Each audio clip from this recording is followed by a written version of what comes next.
இன்னைக்கு மாவீரர் பழனி பாபாவோட நினைவு நாள். ஜனவரி 28. அவர் இந்த மண்ணை விட்டு மறைஞ்சாலும், இந்த உலகத்தை விட்டு மறைஞ்சாலும், அவர் உடல் மட்டும்தான் மண்ணுக்கு கீழே போயிருக்கு. அவருடைய கொள்கைகள், அவருடைய முழக்கங்கள் எல்லாம் மண்ணுக்கு மேல சுத்திக்கிட்டு இருக்கு. அவர் எதிர்பார்த்த சமூகமா இந்த சமூகம் அமையணும். அவர் முஸ்லிம்களுக்காக மட்டும்தான் போராடினாரா? கிடையாது. ஒட்டுமொத்த தாழ்த்தப்பட்ட சமூகத்துக்காக. ஒரு கள்ளி செடியில் நீங்கள் மலராக இருப்பதை விட ரோஜா செடியில் முள்ளாக இருந்து செத்து விட்டு போங்கள். நாயாக 4 நாள் வாழ்வதை விட சிங்கமாக ஒரு நாள் கர்ஜித்து செத்து விட்டு போ.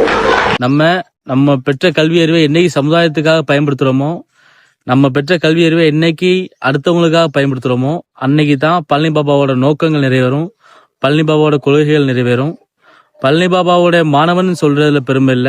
பழனி பாபா சொன்ன கருத்துக்களை நமக்குள்ள ஏத்துக்கிட்டு அதன்படி வாழ்றதுலதான் பெருமை.